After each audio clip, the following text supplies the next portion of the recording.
All right, hello. My name is Adem. I'm a third year CS major here at Tech, and I'm a full stack engineer for this project. I'm Jackson. I'm a fourth year business and CS tech, and I focus on the backend architecture for this project.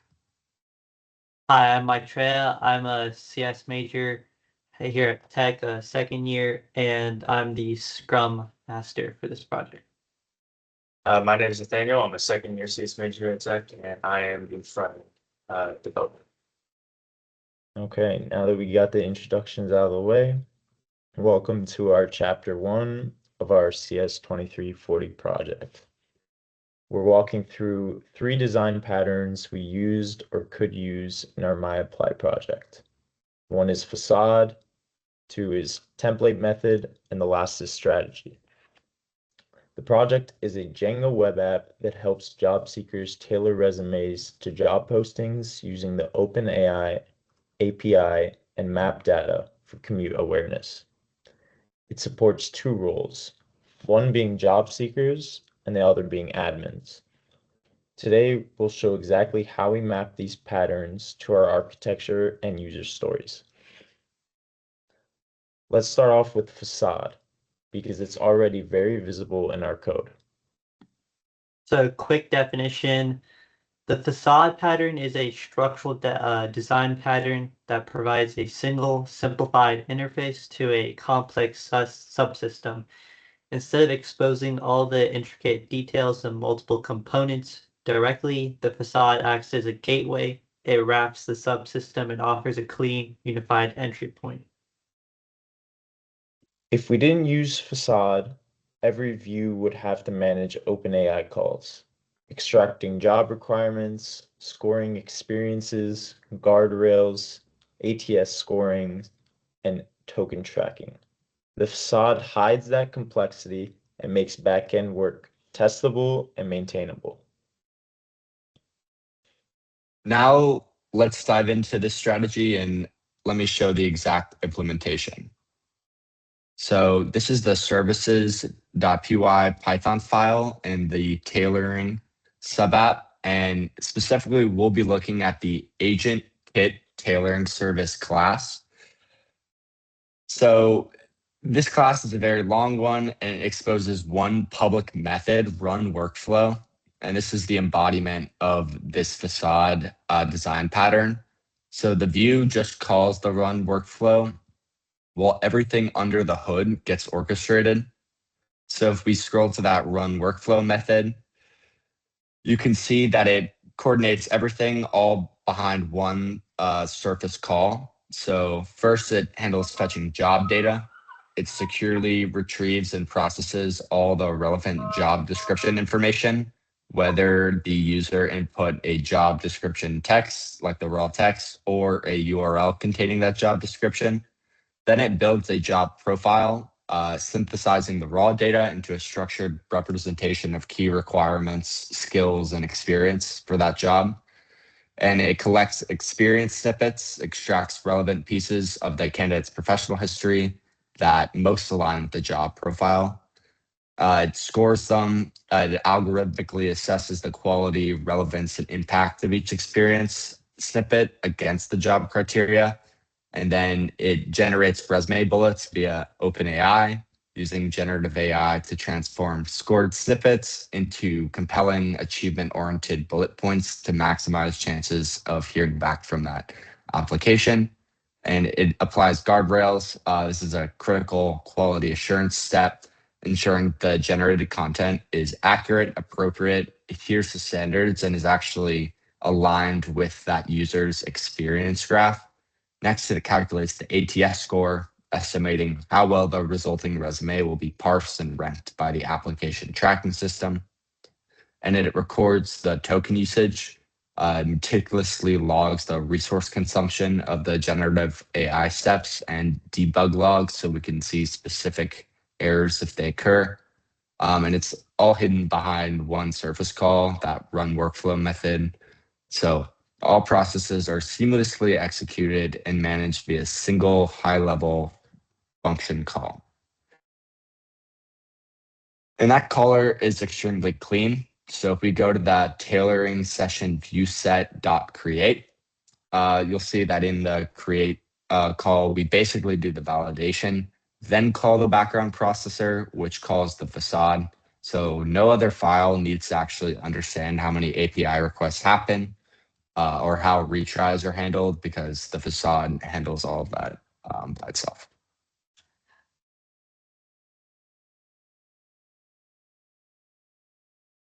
As a front-end dev, facade matters because the UI can assume the pipeline is reliable. For example, when a job seeker clicks tailor resume, we're not worried about which states fails or how many model calls are chained. The UX does processing while the backend does everything. If we added new features like cover letter generation or different resume formats, the API contract stays stable. This means that if we added more user stories, then we can easily add those features. And this directly supports the user story. As a job seeker, I want to tailor my resume to a job description so that it fits the job requirements. The view calls the run workflow method, and that single call delivers a full tailored resume. It also helped in the sprint planning. We had one large user story, but multiple backend subtasks for the user story. An example of this is like Ladem said, as a job seeker, I want to tailor my resume to a job description so that it fits the job requirements. So this user story implements like the main focus of this project and has a lot of subroutines and subtasks associated with it. Since the facade defined this integration point, we can parallelize the tasks inside the subsystem without changing the UI logic. Okay, now that we covered facade, the next pattern to cover is the template method. So another definition, what's a template method? It defines the overall structure of an algorithm in a single method while deferring certain steps to a subclass. In other words, it lays out fixed workflow, a sequence of operations that allow always occur in the same order, but allows for specific steps to be customized or overridden. Think of it as a reusable skeleton. The framework is stable and consistent, yet flexible enough to adapt to different needs. Our tailoring runs in the background via a task queue. The core logic is validating the session, processing it, saving the output, and then updating the status. That's the fixed workflow. But the processing behavior could change different modes of tailoring. So you might want different modes of tailoring depending on the type of job you're applying to or just the type of content you're comfortable submitting. So you might want one that's very grounded in what you have done. You might want one that exaggerates more to just improve your chances. So you can see this in the process tailoring session method call.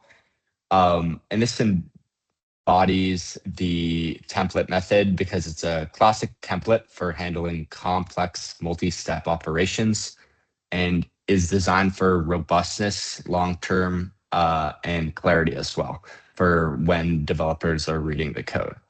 The process, while long, ensures that every critical step is executed and accounted for.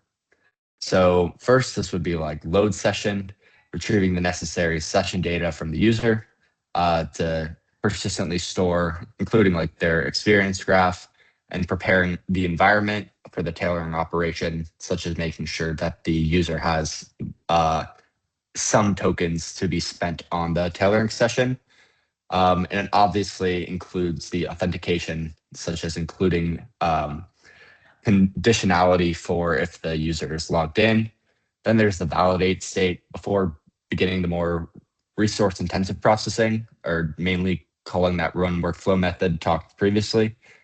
Confirm that the session data and overall system state are valid and ready for the tailoring run, and that prevents issues later on. Next is marked as processing.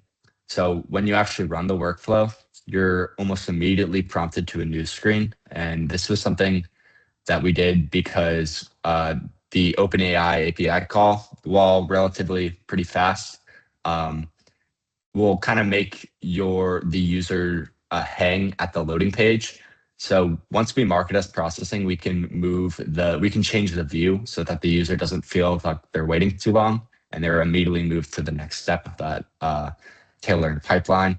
So we update the session status in the database, and this critical step prevents concurrent access. Then we run the tailoring session, or this is happening concurrently as it's marked as processing. And that's just executing that run workflow with the given parameters that the user inputted. Then we save and store those results. So the return of that OpenAI API call, there's actually multiple that are pipelined together.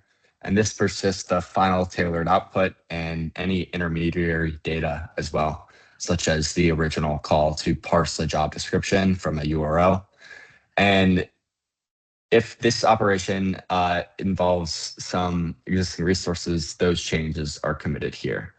And so then you record the token usage based on the output length of the OpenAI API call, and you handle errors and finalize. So we've offered a debug visibility block in the output so that the user can know the specific reason if the OpenAI API call failed. So if we wanted a quick tailor mode, for example, that skips guardrails or a premium tailor with extra refinement, this skeleton would actually stay the same, and we would just swap out the processing step as one does when implementing the template method. So the essence of the logic, the unique behavior that differentiates this specific operation from others resides entirely within that single function call. The function call represents the crucial variation point in the overall execution flow. So in contrast, everything surrounding this specific call constitutes what you would call like boilerplate code, which is standard, repetitive. It's like your base model, and it's largely identical across multiple different yet similar operations, such as a premium resume tailor versus a grounded resume tailor. And this boilerplate code handles the essential but routine mechanics of the system, such as ensuring that everything's synced up, and then implementing certain like try catch blocks to detect errors and return them, and then saving and persisting all results. So managing those IO operations. For example, if you wanted to export as a file, you could keep the boilerplate code the same and just add on that IO option. And this would just ensure data integrity and durability. So in summary, the complex and variable logic is isolated, making the system easier to test and maintain, while the stable infrastructure necessities, like the stuff that handles security, reliability, persistence, and the OpenAI API calls, are handled by a standardized, reusable wrapper, which we call the template. So if we introduce modes in the UI, like normal tailoring versus premium tailoring, template method means that we don't have to rewrite the task logic. We just have to choose a different processor. The user experience stays consistent. Click your processes, and you get your resume back tailored to the job that you inputted. And the backend becomes modular, which allows it to be much easier to extend in the future, depending on any extra user stories that you may receive. This pattern maps to the user story. As a job seeker, I want to restart the tailoring process so I can get a new version if I didn't like the original. Template method makes the restart cheap, the same workflow, but a new processing step. By centralizing the algorithm structure in a single template, we kept the complexity contained in one file rather than scattered it across the code base. This gave us a clear point of control. The skeleton of the workflow will always be visible and consistent, while the variation points were neatly isolated in subclasses. During the sprint breakdowns, this predictably was invaluable. We knew that if we added a new refining feature, it would simply not slot into the design step without disrupting the rest of the pipeline. The template acted as safeguard, ensuring stability, reducing integration risks for later user stories. Now that we've established the overall goals, and define the core challenges for the optional assignment to conceptual portion. Let's move to the discussion forward to the critical topic of strategy. This is where we'll outline the specific approach we intend to take to tackle the conceptual questions effectively, manage our time, and ensure a cohesive, high-quality submission. We need to decide on our division of labor, the depth of research required for each section, and the overarching theoretical framework we will use to structure our arguments. Our strategy should explicitly address how we plan to integrate the concepts from the course material into a compelling and well-justified response, particularly focusing on areas like software design patterns, complexity analysis, and object-oriented principles. The strategy pattern is a behavioral design pattern that defines a family of algorithms, encapsulates each other, and makes them interchangeable at runtime. Instead of scattering conditional logic, if else, or switch statements throughout the code base, you separate each algorithm into its own strategy class. The client code then selects which strategy to use, often through dependency injection or configuration without needing to know the details of the implementation. In resume tailoring, we have different aggressiveness levels, or so-called stretch levels. Sometimes we rewrite bullets heavily, and sometimes we preserve the style and optimize keywords. So now I'll show more of that services Python file in the tailoring app, specifically the stretch level descriptors. And so when we were building this, I kind of thought it helpful to think of that stretch level as what the temperature parameter is in a lot of GPT models. The temperature parameter can really control the creativity in the output. And it relates back to the underlying transformer architecture. But given that this is more of like a top level application, we made the stretch level just a specific input of the system prompts for the OpenAI API call. And that evaluates the level of creativity you can have with the user's experience graph. So kind of like how much can it exaggerate, but also just be creative in its approach to satisfying the ATS score. So right now, stretch behavior is represented by a single dict, like level 0 through 3, controlling how aggressive we rewrite those bullets. This is the implicit strategy. The logic branches on the stretch level. So if we scroll to the generate resume package call, you'll see multiple branches based on parameters, such as different tone, validation strength. It's workable, but becomes messy when we expand the code.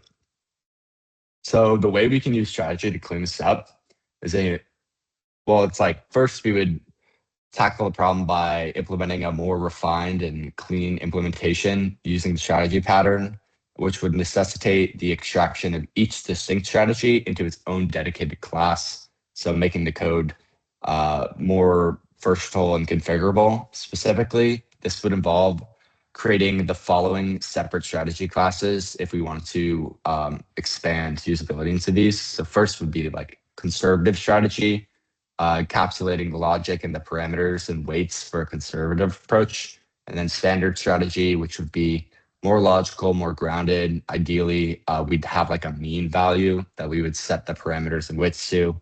And then lastly would be the aggressive strategy, which would be on the higher end of the scalars for the temperature and stretch level, and would result in more variance in the output, but potentially also a more creative approach. And so each defines how to weight requirements, how to score the experience graph snippets, and how to build the prompts. And the UI could easily expose that as a dropdown. Rewrite style without changing backend internals. Strategy makes the system much more extensible. For example, another user story. As a job seeker, I want to select jobs I'm interested in so that the system can tailor my resume to my preferences. Different strategies let us tune resume generation to a user's style preferences. By introducing separate strategy classes, we transform large, risky changes into small, manageable tasks. Instead of refactoring thousands of lines of conditional logic, new behaviors become bite-sized assignments like implementing aggressive strategy or add defensive strategy. This shift has a direct impact on sprint velocity. Developers could deliver new functionality faster, fewer merge conflicts, and less regression risk. The strategy pattern gave us modularity and clarity. Each algorithm lived in its own class, isolated from the rest of the system. That meant parallel work was easier, testing was more focused, and onboarding new team members required less context. Over time, this approach reduced technical debt, improved. To add one more pattern that's actually present in our code base, let's briefly talk about the decorator pattern, which we used around resume generation through guardrails and ATS scoring. Decorator is a structural design pattern where you wrap on object with another object to add behavior without changing the original. Instead of modifying the core logic, you attach layers like filters that run before or after the main behavior. It's a way to extend the functionality safety. In our app, the core behavior is generate a resume result from the job description and experience graph. But we don't stop there. We wrap that result with guardrail validation, automatic bullet regeneration, ATS scoring, and token tracking. These are all decorations around the core resume generation.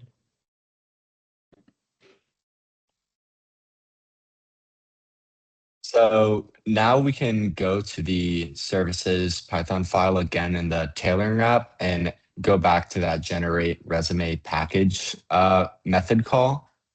So here we can clearly observe the application of the decorator design pattern in our system. The base operation, which acts as the core component being wrapped, is the fundamental function of making a call to the OpenAI API. This initial undecorated operation involves sending the user's raw input prompt to the large language model.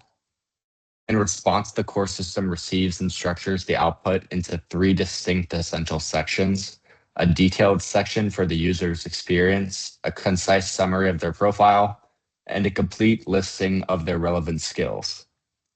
This fundamental API interaction and initial parsing forms the core responsibility and output of our base component. So if we scroll slightly past the OpenAI call and go to the guardrail checks, and we can run that guardrail validation after the base generation part. If bullets violate those constraints, like for example, if metrics were missing, then we can trigger the regeneration call. Then after finishing bullet logic, we can run the application tracking system keyword scoring using the resume optimizer.calculate ATS score method call. And you can see where that is applied.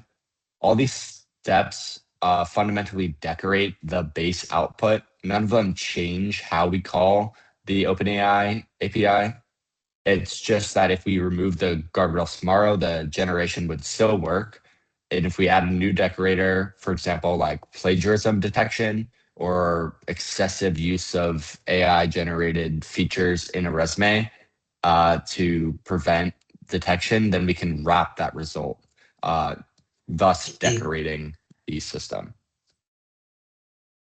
So decorator also allows us to ensure a critical principle for the user interface development, and that is complete independence from the internal implementation of the resume decorators. From the UI's viewpoint, the specifics of how the various resume enhancements decorators are applied or the sequence in which they occur are entirely irrelevant. The UI's sole concern is receiving the final fully decorated output. This final product is a complete representation of the resume, already processed and enriched with all necessary feedback and formatting.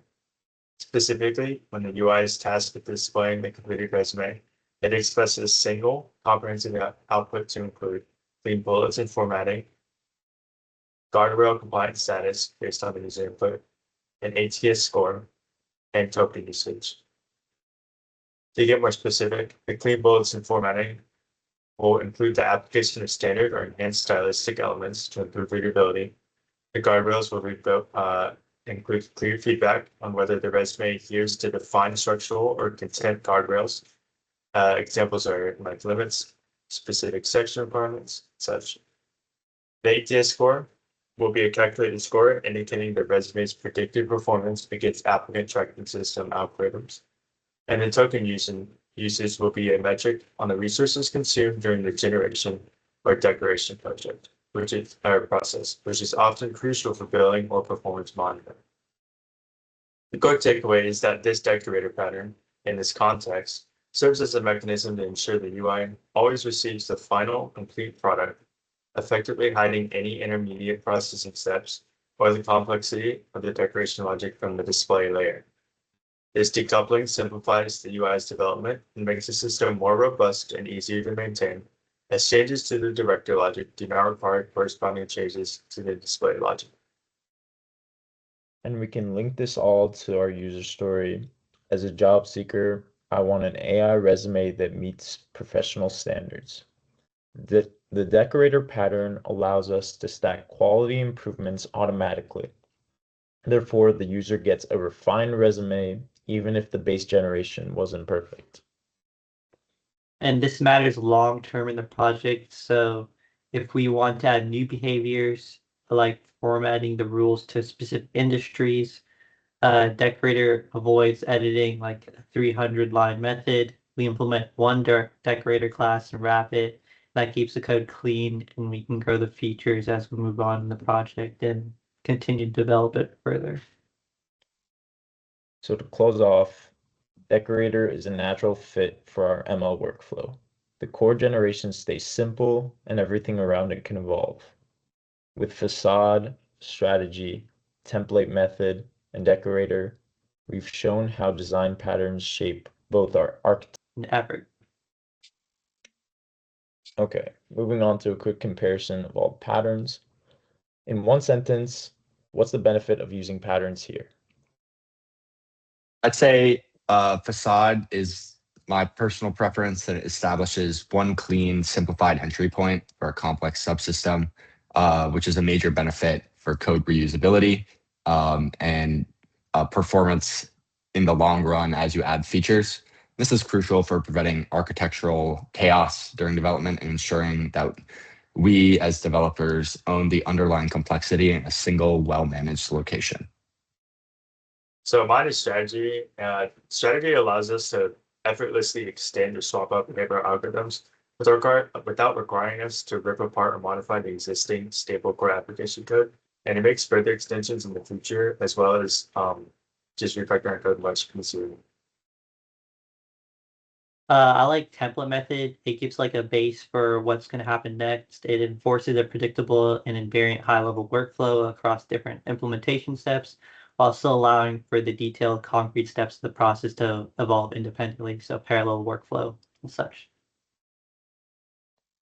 For me, patterns fundamentally make the project scalable, easier to maintain, and safe to modify.